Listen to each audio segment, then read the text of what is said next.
ಓಂ ಶ್ರೀ ಗುರು ಬಸವಲಿಂಗಾಯ ನಮಃ.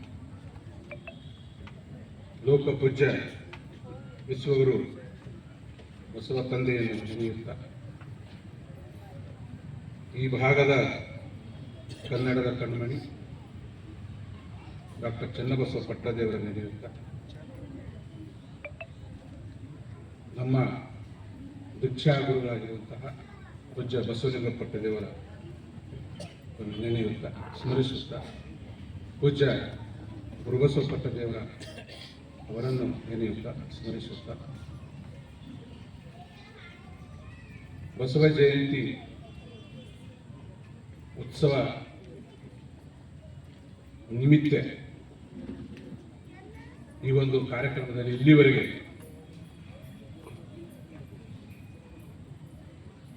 ಪೂಜ್ಯ ವೇದಿಕೆ ಮೇಲೆ ಆಸೀನರಾಗಿರುವಂತಹ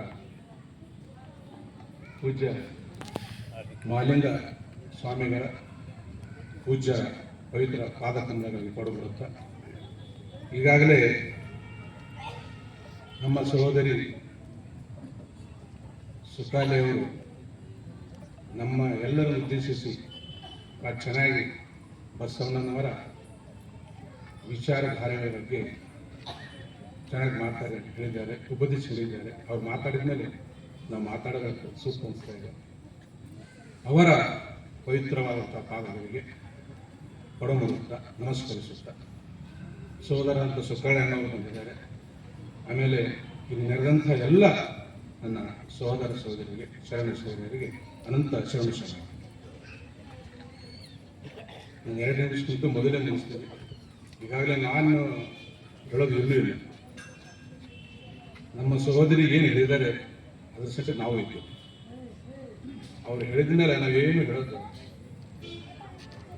ಬಸವಣ್ಣನವರ ಆಚಾರಗಳು ವಿಚಾರಗಳು ನಾವೆಲ್ಲರೂ ದಿನನಿತ್ಯ ಅಳವಡಿಸ್ಕೊಂಡ್ರೆ ಸಾಕು. ಅವ್ರಿಗೆ ಹೇಳಿರುವಂತಹ ವಿಚಾರಗಳು ಒಂದೇ ಒಂದು ವಚನದ ಸಾರು ನಾವು ಅಳವಡಿಸ್ಕೊಂಡ್ರೆ ಸಾಕು. ನನ್ನ ಜೀವನ ಸಾಕು. ಎಷ್ಟೋ ಕೋಟಿ ಕೋಟಿ ದುಡ್ಡಿರಲಿ, ಆಚಾರ ವಿಚಾರ ಏನಂದ್ರೆ ಎಲ್ಲ ಹಾಳಾಗೋದು. ಆ ವಿಚಾರ ಸೋದರಿ ಯಾರ ಹತ್ರ ಏನೂ ಇಲ್ಲ. ಆಚಾರ ವಿಚಾರ ಬಸವಣ್ಣವರ ನೀತಿಗಳು ವಿಚಾರಗಳು ತತ್ವವನ್ನು ಮರೆತಲ್ಲ ಎಲ್ಲ ಹರಿದು ಪೂಜ್ಯ ಸೋದರಿ ಮಾತಾಡುವಾಗ ನಾನು ಅನ್ಕೊಳಕ್ಕೆ ನೆನಪಾಗ್ತದೆ. ಅದೇ ಧಾಟಿಯಲ್ಲಿ ಅವರು ಮಾತಾಡಿದ್ದು ಬಸವ ತತ್ವದ ಬಗ್ಗೆ ಅಪಾರ ಕಳಕಳಿಯನ್ನು ಇಟ್ಕೊಂಡವರು. ಅಂಥ ಸೋದರಿಯ ಮಾತನ್ನು ಕೇಳಿದಾಗ ನಾನು ಮಾತಾಡೋದಷ್ಟು ಸ್ವಲ್ಪ ಅನಿಸೋದಿಲ್ಲ. ಆದ್ರೂ ಬಸವ ಜಯಂತಿಯ ನಿಮಿತ್ತ ಈ ಒಂದು 3 ದಿವಸ ಕಾರ್ಯಕ್ರಮ ನಡೀತಾ ಇದೆ. ನಾಳಿನ ಕಾರ್ಯಕ್ರಮ ಚೆನ್ನಾಗಿ ನಡೀಬೇಕು. ವಿಜೃಂಭಣೆಯಿಂದ ಮೆರವಣಿಗೆ ಎಲ್ಲರೂ ಭಾಗವಹಿಸಬೇಕು. ಬಂದ ತಕ್ಷಣ ನಮ್ಮ ಸೋದರಿ ಒಂದು ಮಾತನ್ನು ಯಾಕೋ ನಾವು ಬಹಳ ಬರ್ತಾ ಇದ್ದೇವೆ, ಸಮಾಜ ಯಾವುದೋ ಅದು ಬರ್ತಾ ಇದೆ, ನಮ್ಮ ಜನರ ಚಿತ್ರವಾಗಿ ಬೇರೆ ಕಡೆ ಬರ್ತಾರೆ. ಇದು ಬಹಳ ದುಃಖದ ಮಾತದ. ಬಸವಣ್ಣನ ಆಚಾರ ವಿಚಾರಗಳು ತಿಳಿದವರಿಗೆ ಮೊದಲು ನಾವು ನೋಡಿದೆವು. ಮರಿ ಅಣ್ಣವ್ರು ಹೇಳಿದ್ರು, ಬಸವ ಜಯಂತಿ ಆಚರಣೆ ಮಾಡುವಾಗ ಹಳ್ಳಿ ಪಳ್ಳಿಯಿಂದ ಜನ ಸೇರ್ತಿದ್ರು.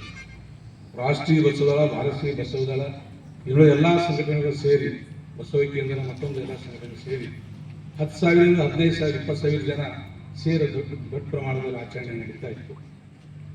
ಇವನು ನಡೀತು.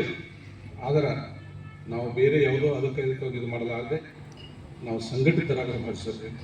ಅಕ್ಕವ್ರ ಕಳಕಳಿನೂ ಅಷ್ಟೇ. ಸಂಘಟಿತರಾಗಿ ಮೆರವಣಿಗೆ ಆಗಲಿ ಕಾರ್ಯಕ್ರಮಗಳಾಗಲಿ ದೊಡ್ಡ ಪ್ರಮಾಣದಲ್ಲಿ ಯಶಸ್ವಿ ಮಾಡಬೇಕು. ಅಷ್ಟೇ ಅಲ್ಲ, ಅವರು ಹೇಳಿದ ಪ್ರಕಾರ ನಮ್ಮ ಜೀವನದಲ್ಲಿ ತತ್ವ ಆಚಾರ ಅಳವಡಿಸ್ಕೊಂಡ್ರೆ ಆ ಬಸವ ತತ್ವದ ಆಚರಣೆ ಮಾಡಿದಂಗೆ ಆಗುತ್ತಲ್ಲ ಅಂತ ಹೇಳಿ ಇನ್ನೊಂದ್ಸಲ ನಿಮ್ಮೆಲ್ಲರ ಪಾದಗಳಿಗೆ ಕೊಡಮಟ್ಟು ನನಗೆ